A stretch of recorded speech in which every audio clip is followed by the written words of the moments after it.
Hello everyone, जय माता दी सभी को। कैसे हैं आप लोग? माता रानी की कृपा से स्वस्थ होंगे।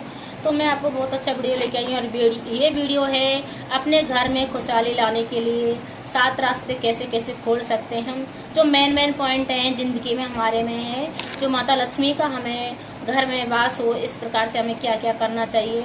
और ये बहुत सरल उपाय है, कुछ भी ज़्यादा नहीं है। हमें हमारी खुशहाली घर की वापस हम कैसे लाएं, हमारे घर की बरकत हम किस प्रकार से करें, इस प्रकार से करना है। तो मेरा पहला पॉइंट है, जो घर की जो महिलाएं होती हैं, हमारी जो लेडीज होती हैं, तो वो सुबह उठ के ब्रह्म मुहूर्त में जब भी उठ रही हैं वो तो एक तांबे का लोटा ले लें, नहीं तो जैसे बोतल भी बना लें। स्प्रे बोतल आती है आजकल, तो मार्केट में हर जगह मिल जाती है। उसमें क्या गंगाजल युक्त जल और थोड़ी सी हल्दी डाल के मिक्स करके रख लें। और सुबह उठें तो ऐसे छिड़काव भी कर सकते हैं, क्योंकि जैसे फ्लैट में रह रहे हैं या कहीं भी रह रहे हैं और जिनके खुद के घर मकान हैं, जड़ से हैं, तो वो खूब लोटे जल से ऐसे डाल सकते हैं, क्योंकि फिर पानी जाने का कोई डर नहीं रहता है इसमें। तो ऐसा करने से माता लक्ष्मी का वास होता है हमारे घर में और नए नए रास्ते खुलते हैं। माता लक्ष्मी की हम पे कृपा दृष्टि बनी रहती है। तो हर महिला को अपने घर के बाहर छिड़काव जरूर करना चाहिए इस प्रकार से। अब मेरा दूसरा उपाय है, दूसरा जो पॉइंट है, हम चाहते हैं कि घर की खुशहाली किस प्रकार से बनी रहे। हमारी जो घर की मेन खुशहाली होती है, तो हमें ये मंदिर से होता है रिलेटिव। अगर हम पूजा पाठ तो बहुत ज़्यादा कर रहे हैं, पर हमारा मंदिर गलत दिशा में है, हम किस प्रकार से पूजा करते हैं, इस पे भी हमारा बहुत ज़्यादा महत्वपूर्ण होता है जिंदगी में। तो वैसे हमारा जो मंदिर है उत्तर पूरब में होना चाहिए। तो अगर उत्तर पूरब नहीं तो पूरब में रख लो। उत्तर पूरब में बहुत अच्छा रहता है, ईशान कोण जैसे ईस्ट नॉर्थ में होता है जो मंदिर। फिर हमें, क्योंकि उत्तर और पूरब की दिशा में जो हमारा मंदिर होता है वो बृहस्पति देव का वास होता है उत्तर पूरब दिशा में, तो उनका वास होता है। तो फिर बृहस्पति देव हम पे बहुत ज़्यादा प्रसन्न होते हैं और माता लक्ष्मी भी प्रसन्न होती हैं। तो इससे हमारी ज़िंदगी में नए नए रास्ते खुलते हैं आने के। तो आप इस प्रकार से अपने मंदिर का डायरेक्शन चेंज करके आप मंदिर में पूजा करें। और जो महिला सुबह शाम डेली पूजा करती है, तो उसकी घर की खुशहाली वापस लौटती है और घर की जो उन्नति प्रगति होती है वो बहुत जल्दी बरकत में बदलती है। और जो घर की महिलाएं, जो लेडीज है, जो जेंट्स भी कर सकते हैं, ऐसा कोई भी नहीं है। और जो मेन गेट होता है हमारा, जो बाहर का मुख्य द्वार होता है, उस पे घी का दीपक जलाना चाहिए। डेली घी का दीपक जरूर जलाएं मुख्य द्वार पे। इससे हमारे घर की बरकत होती है और माता लक्ष्मी हमसे प्रसन्न होती है। और शाम के टाइम में प्रदोष काल में ये दीपक जलाया जाता है शाम को।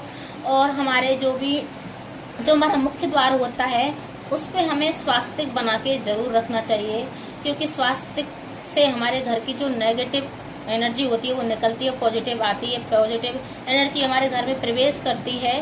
तो इस प्रकार से आप कर सकते हैं। और मेरा चौथा पॉइंट है कि घर की महिलाएं जो भी होती हैं वो झाड़ू लगाने में भी बहुत लापरवाही करती हैं। झाड़ू के भी नियम होते हैं, हमें किस प्रकार से झाड़ू रखना चाहिए और किस प्रकार से नहीं रखना चाहिए, किस प्रकार से हमें झाड़ू लगाना चाहिए। तो अगर हम झाड़ू लगा रहे हैं तो उसको एकदम खड़ा होके ही झाड़ू ना लगाएं, थोड़ा धुक के झाड़ू लगाने से ही बहुत अच्छा होता है। और झाड़ू हमेशा हमें छुपा के रखना चाहिए।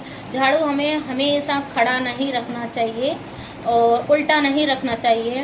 वो झाड़ू पे बहुत लोग पैर से आना जाना करते रहते हैं, उनको पैर मारते हैं झाड़ू पे।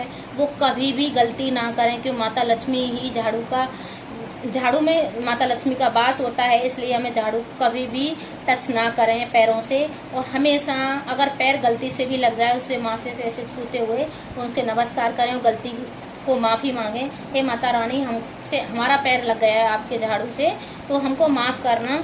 तो इस प्रकार से आप कर सकते हैं अगर अपने घर में बरकत लाने के लिए। ये छोटे छोटे उपाय हैं और छोटी छोटी बरकत हमारे घर में होती है। बहुत घरों में जाले लगे रहते हैं, बहुत गंदे जाले लगे रहते हैं। जालों से हमारे घर की नकारात्मकता आती है, हमारा भाग्य दुर्भाग्य में बदलता है। हमेशा जालों को छुड़ा के रखें, जालों को हमेशा साफ सुथरा करके ही रखें, कि महीने में 1-2 बार तो साफ सुथरा करें ही जालों को, जहाँ भी लग रहा है उसको हटा दें। और मेरा 5वां पॉइंट है कि जो घर की महिलाएं होती है, हम पोंछा तो हर डेली लगाते ही हैं। तो हमें महीने में 2 बार, मतलब जो समुद्री नमक होता है हमारा, समुद्री नमक, तो जैसे सेंधा नमक है या खाने वाला जो भी नमक आप ले सकते हैं, सबसे अच्छा सेंधा नमक होता है। इसमें अगर सेंधा नमक हम शनिवार को पोंछा देते हैं तो उसमें थोड़ा सा 1 चम्मच नमक डाल के हम पोंछा दें, तो उससे हमारे घर की नेगेटिव ऊर्जा निकलती है, पॉजिटिव आती है हमारे घर में। और जो भी किसी की नज़र का दोष होता है हमारे घर पे, वो नज़र भी निकलती है हमारे घर से। मेन चीज़ होता है हमारे घर की किसी को भी नज़र लग रही है, बहुत तरह के लोग हमारे घर में प्रवेश करते हैं, बहुत तरह के लोग आते हैं, उनसे क्या नेगेटिव तो होता ही है। तो अगर हम नमक का पोंछा लगाते हैं हमारे घर में तो नेगेटिव दूर होती है और पॉजिटिव का वास होता है। हमेशा माता लक्ष्मी की कृपा बनी रहती है ऐसे घर पे। तो इस प्रकार से आप कर सकते हैं अगर आपके घर में खुशहाली समृद्धि चाहते हैं तो।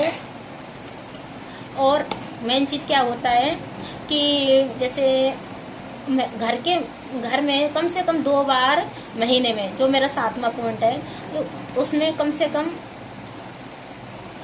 से कम 2 बार तो धूनी देनी चाहिए घर में। और धूनी किस चीज़ की देनी चाहिए? हमें गूगल ले लेना है, नीम का पत्ता ले लेना है, कपूर ले लेना है, लौंग ले लेनी है, पीली सरसों भी ले सकते हैं। पीली सरसों से बहुत अच्छा होता है, उसमें नकारात्मकता भी निकलती है और माता लक्ष्मी का भी वास होता है। और अगर आपके पास पीली सरसों नहीं है तो आप गूगल का, नीम के पत्ते का, कपूर का भी और लौंग का धुनी दे सकते हैं। इससे हमारे घर की मतलब जो खराब हवाएं होती हैं वो घर में प्रवेश नहीं करती हैं। अगर किसी की अला वला जो भी होती है वो भी निकल जाती है और हमारा घर सुरक्षित रहता है। इस प्रकार से हम इस धुनी से अपने घर को बचा सकते हैं। और धुनी भी हमें किस दिन देनी चाहिए? तो अगर आप महीने में 2 बार दे रहे हैं तो मंगल और शनिवार को चुन लें। अगर आप सप्ताह में 2 बार दे रहे हैं तो भी शनिवार और मंगलवार को चुन सकते हैं, या सोमवार और बृहस्पतिवार को चुन सकते हैं। अगर 4 बार दे रहे हैं तो सोमवार, बृहस्पतिवार, मंगलवार और शनिवार को चुन सकते हैं। अगर डेली दे सकते हैं, अगर किसी के पास है तो वो भी बहुत अच्छा है, अपने घर को बिल्कुल बचा सकते हैं। अब मेरा 7वां पॉइंट है कि हमें अपने घर में किस प्रकार से और बरकत लानी है। तो सबसे पहले जो हम पहली रोटी अपनी जो बनाते हैं अपने किचन में, तो वो गाय के नाम की निकालनी चाहिए। और जो गाय होती है, हमें जो पहली रोटी थोड़ा सा गुड़ रख के उस रोटी में हमें गाय को खिला के आना चाहिए वो।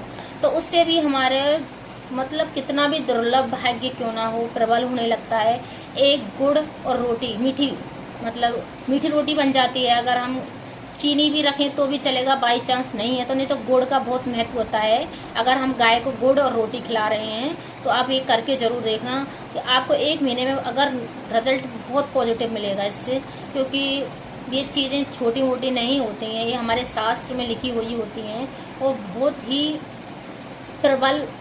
जो बुजुर्ग थे हमारे, वो पहले सब कुछ यही करते थे, पर अब थोड़ा मॉडल जमाना हो गया है, लोग नहीं करते हैं, ना किसी की सुनते हैं, ना कुछ है।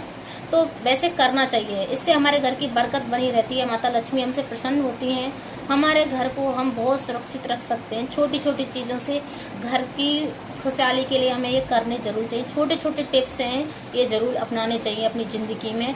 और अगर हम गाय को रोटी खिला रहे हैं, पहली रोटी निकाल रहे हैं, तो हमारे पितृ भी शांत होते हैं इससे। सबसे महत्वपूर्ण उपाय है कि अगर किसी के पितृ का दोष लग रहा है तो गाय को गुड़ रोटी खिलाओ, तो हमारे पितरों को भी शांति मिलती है इससे। तो अगर मेरी वीडियो थोड़ी सी भी यूजफुल लगी हो, लाइक करें, शेयर करें, सब्सक्राइब करें और ज़्यादा से ज़्यादा शेयर करें, जिससे आजकल ये जानकारी सबको मिल सकती है। और सबसे मेन पॉइंट क्या होता है कि छोटी छोटी टिप्स होती हैं, हर कोई नहीं जानता इन चीज़ों को, कि हमारे घर की खुशहाली हम किस प्रकार से ला सकते हैं अपने घर में, किस प्रकार से हमें क्या क्या करना होता है हमारी ज़िंदगी में। वो मतलब टिप्स तो बहुत ज़्यादा होती हैं, पर वीडियो बहुत बड़ी हो जाती है। तो मैं छोटी छोटी वीडियो डाल के ही मेरा जो भी मुझे नॉलेज है तो मैं आप लोगों तक पहुंचा रही हूँ। कुछ छोटे मोटे उपाय हैं, छोटी मोटी टिप्स हैं, वो सब लोगों तक पहुँचे। अपने घर की खुशहाली और बरकत के लिए सभी लोग करें इस चीज़ को। तो हर हर महादेव जरूर लिखें, सावन आने वाला है तो हर हर महादेव सभी लिखें। सबसे पवित्र महीना सावन का आने वाला है। हर हर महादेव, सभी को जय माता दी, सभी को बाय बाय।